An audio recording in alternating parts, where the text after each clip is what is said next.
Nous ne sommes pas insensibles aux relations très rugueuses, voire conflictuelles, entre la presse et le gouvernement, ou plus précisément, entre les représentants des acteurs de la presse et leur ministère de tutelle qui s'avère être le ministère de la Communication, qui est dirigé par le ministre Amadou Sall.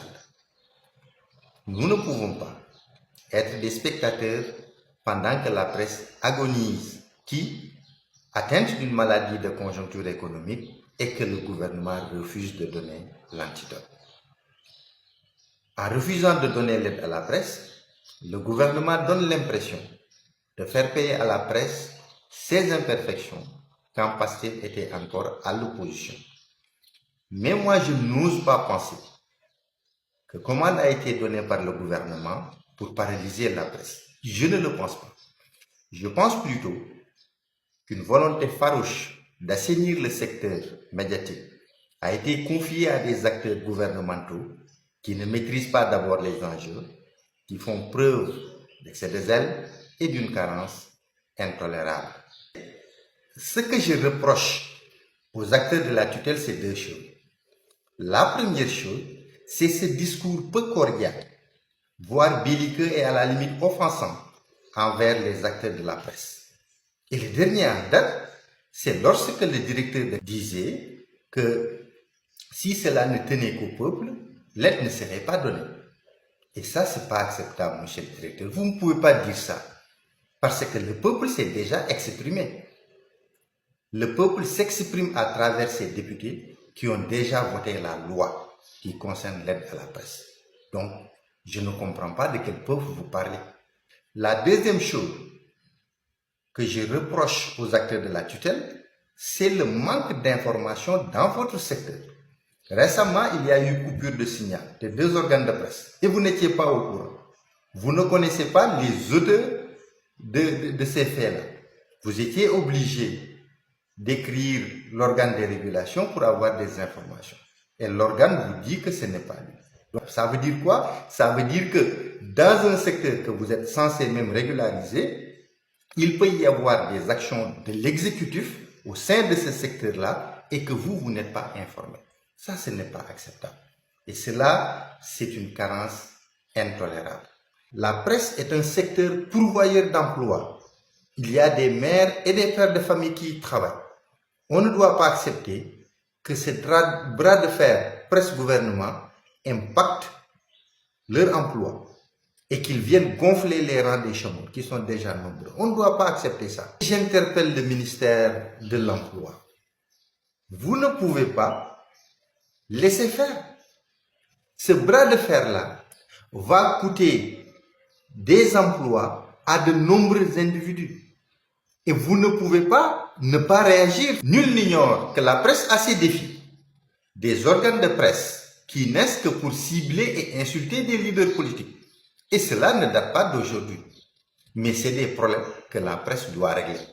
Moi, je pense que le gouvernement doit aider à avoir une presse libre et républicaine. Doit soutenir les acteurs de la presse pour assainir le milieu. Ça fait deux. Il y a une hiatus entre le gouvernement qui régularise et le gouvernement qui aide à régulariser. Ce n'est pas pareil. C'est la presse qui doit assainir son milieu, comme les autres corporations le font. Les avocats le font, les médecins le font, toutes les autres corporations le font. Donc je pense que la presse, elle a déjà ses organes de régulation qui doivent être renforcés, qui doivent être dotés de pouvoir pour assainir le milieu. Moi, je suis d'accord sur le fait que c'est la presse qui doit régler la presse. Mais le gouvernement ne peut pas régulariser la presse dans la mesure où il y a conflit d'intérêts. On ne peut pas accepter que le gouvernement aussi choisisse le type de presse qu'il y a dans un pays. Ça aussi, ce n'est pas acceptable dans la mesure où, comme je l'ai dit tout à l'heure, il y a conflit d'intérêts. Donc, moi, je pense que le rôle de la tutelle serait d'aider, d'encadrer les acteurs à telle enseigne qu'on peut avoir une presse républicaine. Ça existe déjà. Parce que moi, je me réjouis de voir certains patrons de presse dire que moi, dans mon organe de presse, on n'accepte pas que des gens insultent des leaders politiques. Et ça, nous tous, on le salue. Donc, il existe la presse républicaine. Je pense que cette presse républicaine doit être forcée. Et je pense que c'est là où on vous attend, mais on ne vous attend pas à ce que vous soyez comme Adam Fall qui terrorise la bande de Saner. Ça aussi, ce n'est pas acceptable.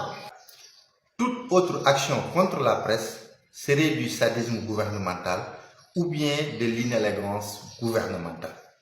Parce que la meilleure revanche que Pastef puisse prendre sur la presse, c'est d'avoir gagné les élections contre toute manœuvre médiatique. Et j'en appelle également aux acteurs de la presse, où on voit actuellement une certaine des velléités de mépris envers le gouvernement. Et ça, c'est pas bon. Ça, c'est pas bon. C'est pas bon. Et ce n'est pas des moindres. Hein. Donc, je pense que des gens, des doyens de la presse s'exprimer donc envers nos gouvernements, ça, c'est pas acceptable. Donc, je pense que j'en appelle à la raison, à la sérénité, à la lucidité et aux règles démocratiques. Dans un pays, tout le monde ne peut pas être dans une bataille rangée. C'est pas possible.